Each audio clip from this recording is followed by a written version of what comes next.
शेर और खरगोश। एक घने जंगल में एक शेर रहा करता था। वो तमाम जंगल का बादशाह था, लेकिन वो बादशाह जैसे पेश नहीं आता था। हर दिन बेरहमी से जंगल के जानवरों को खा जाया करता था। शेर के खौफ से जंगल के जानवर छुप जाया करते थे और खुद अपनी भूख व प्यास को मारकर सख्त मुश्किलात से दो चार होने लगे थे। इस तरह कुछ दिन बाद जंगल के तमाम जानवर एक मुकाम पर जमा हुए और शेर के शर से महफूज रहने के लिए सब मिलकर राय मशवरा करने लगे। सबने अपनी अपनी बात रखी और आखिर में एक गीदड़ ने कहा, मेरा ख्याल है कि हम रोज शेर के हाथों मरने के बजाय हम खुद एक एक बार शेर के पास चले जाएं। इस तरह रोजाना शेर किसी एक को खा लेगा और हम सब अपनी अपनी बारी से चले जाएंगे और बिला खौफ व डर सुकून से जिंदगी गुजारेंगे। गीदड़ के मशवरे पे तमाम जानवर रजामंद हो गए।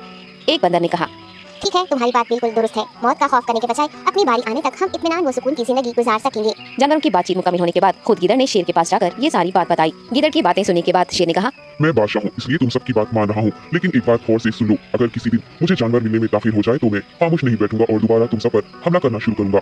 शेर ने बड़े गुस्से से ये सब कहा। शेर की बातें सुनकर गीदड़ ने सर हिलाते हुए हामी भर दी और वहाँ से चला गया।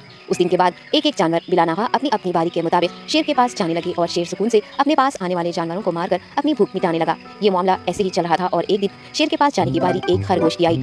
वो खरगोश बहुत ही होशियार था। उसे शेर के पास जाना मंजूर नहीं था और उसने अपने साथी जानवरों को बेरहमी से मारने वाले शेर को सबक सिखाने की ठान ली और एक अच्छी तदबीर निकालकर आहिस्ता आहिस्ता शेर की गुफा के पास पहुंच गया। ताखिर हो जाने से शेर काफी गुस्से में था और खरगोश को देखकर गुस्से से कहने लगा, मैंने तुम सबको पहले ही कह दिया था, देर हो जाए तो मैं खामोश नहीं बैठूंगा। तुमने वादा